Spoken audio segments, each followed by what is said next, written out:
तो चलिए आज 30 जुलाई 2025 के भारतीय शेयर बाजार पर थोड़ी गहराई से बात करते हैं। जी बिल्कुल। बाजार बंद तो हुआ हल्की बढ़त के साथ, पर दिन भर की चाल देखें तो एकदम सुस्त, मतलब एक दायरे में ही रहा। हाँ, सही कह रहे हैं। और आज की इस चर्चा में हम मनी कंट्रोल हिंदी की रिपोर्ट और जो बाजार जानकारों का विश्लेषण है उसके आधार पर इसी सुस्ती की वजहों को समझने की कोशिश करेंगे। और ये भी देखेंगे कि आगे खासकर कल 31 जुलाई के लिए क्या संकेत मिल रहे हैं। बिल्कुल।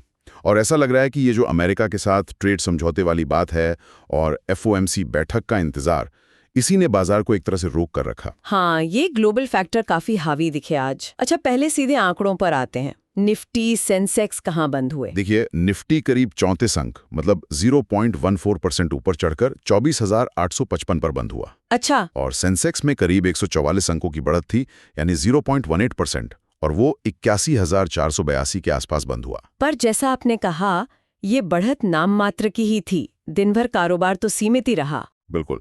और एक और चीज, बढ़ने वाले शेयर और गिरने वाले शेयरों की संख्या लगभग बराबर थी। हाँ, मैंने भी देखा।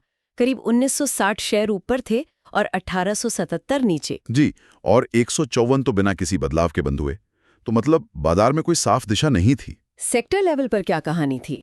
वहां भी तस्वीर कुछ मिली-जुली सी ही थी। जैसे media, auto, PSU bank, reality, इनमें करीब 0.5% के आसपास की गिरावट थी। तो दूसरी तरफ IT, FMCG, consumer durables, capital goods, इनमें थोड़ी खरीदारी देखने को मिली। और बड़े शेयरों में मतलब कौन चले कौन गिरे? हाँ, चलने वालों में L&T था, टाटा कंज्यूमर, NTPC, सन फार्मा, मारुति सुजुकी, ये कुछ मुख्य गेनर थे। और लूजर्स? गिरने वालों में Tata Motors, hero MotoCorp, power grid Corp, Bajaj auto, Eicher Motors, ये सब नीचे थे। अच्छा, और mid cap, small cap? Mid cap index तो लगभग सपाट ही बंद हुआ, लेकिन स्मॉल कैप इंडेक्स में करीब 0.5% की गिरावट थी। ओह, तो मतलब छोटे शेयरों में थोड़ी ज्यादा बिकवाली का दबाव था। हाँ, कह सकते हैं। अब आते हैं सुस्ती के कारणों पर, जो सबसे बड़े कारण दिख रहे हैं। पहला तो वही ट्रेड डील वाला मामला है ना? जी बिल्कुल। अमेरिका भारत व्यापार समझौते पर जो अनिश्चितता बनी हुई है, और हाल में अमेरिकी राष्ट्रपति का वो बयान भी आया भारत पर टैरिफ को लेकर। हाँ, और समझौते की जो 1 अगस्त की डेडलाइन है वो भी पास आ रही है, पर कुछ ठोस होता दिख नहीं रहा। सही बात।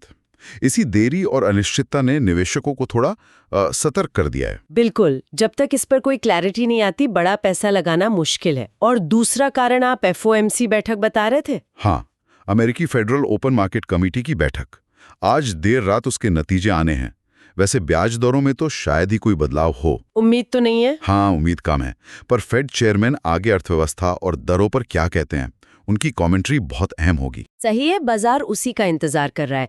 चलिए अब देखते हैं एक्सपर्ट्स क्या कह रहे हैं। रेलिगेयर ब्रोकिंग के अजीत मिश्रा का क्या विश्लेषण है? अजीत मिश्रा भी लगभग यही बात कह रहे हैं कि बाजार सीमित दायरे में फंसा रहा, और इसकी मुख्य वजह ये ट्रेड डील की अनिश्चितता और FOMC का इंतजार ही है। उनका मानना है कि अब गुरुवार को, यानी कल, बाजार अमेरिकी फेड चेयरमैन की टिप्पणी पर प्रतिक्रिया देगा। और लेवल्स के बारे में क्या? कोई रेजिस्टेंस, सपोर्ट? हाँ, उनके मुताबिक निफ्टी के लिए ऊपर की तरफ 25,000 से 25,100 का जो जोन है वो एक अहम रेजिस्टेंस है। मतलब वहां बिकवाली आ सकती है। अच्छा, और नीचे?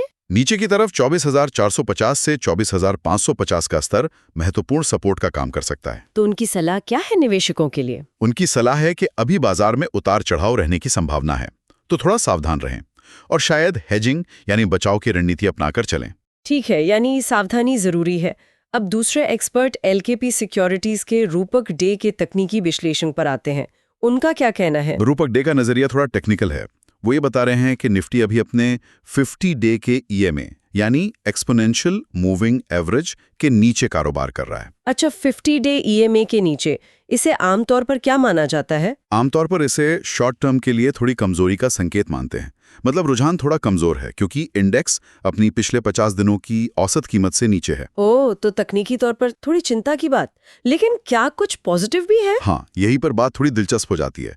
वो कह रहे हैं कि चार्ट पर एक बुलिश रिवर्सल पैटर्न बनने की संभावना दिख रही है। बुलिश रिवर्सल मतलब तेजी में वापसी का संकेत? जी, और साथ ही वो हिडन पॉजिटिव डाइवर्जेंस का भी जिक्र कर रहे हैं। ओके, ये टेक्निकल शब्द है। आसान भाषा में इसका क्या मतलब हुआ? सीधे शब्दों में कहें तो कुछ अंदरूनी तकनीकी संकेतक ये इशारा कर रहे हैं कि भले ही इंडेक्स अभी कमजोर लग रहा है, पर अंदर ही अंदर खरीदारी का एक छिपा हुआ दबाव बन रहा है। अच्छा, और ये दबाव शायद बाजार को ऊपर खींच सकता है। ये तो काफी इंटरेस्टिंग है। मतलब ऊपर से कमजोर पर अंदर से मजबूती के संकेत। तो उनके हिसाब से ऊपर कहाँ तक जा सकता है मार्केट? इन्हीं पॉजिटिव संकेतों को देखते हुए उनका अनुमान है कि निफ्टी शॉर्ट टर्म में पहले 25,000 और फिर 25,200 के स्तर की तरफ बढ़ सकता है। 25,200 तक, लेकिन सपोर्ट लेवल भी बताया होगा उन्होंने। हाँ, नीचे की तरफ 24,750 का स्तर बहुत महत्वपूर्ण सपोर्ट है। अगर इंडेक्स इसके नीचे फिसलता है तो फिर सेंटिमेंट और कमजोर हो सकता है। तो ये तो विरोधाभासी बातें हो गई। एक तरफ मिश्रा जी 25,100 पर रेजिस्टेंस बता रहे हैं, दूसरी तरफ डे साहब 25,200 तक जाने की संभावना देख रहे हैं। बिल्कुल, यही तो बाजार की खूबसूरती है। अलग अलग विश्लेषण, अलग अलग नजरिया। सही कहा। तो कुल मिलाकर अगर हम आज की चर्चा को समेटे तो सार यही है कि 30 जुलाई को बाजार ने थोड़ी बढ़त तो दिखाई, पर वो बाहरी फैक्टर्स जैसे ट्रेड डील और एफओएमसी के कारण काफी सतर्क रहा और दायरे में ही सिमटा रहा। और तकनीकी तस्वीर भी थोड़ी उलझी हुई है। 50 EMA के नीचे होना चिंता की बात है, लेकिन साथ ही कुछ बुलिश पैटर्न और डाइवर्जेंस उम्मीद भी जगा रहे हैं।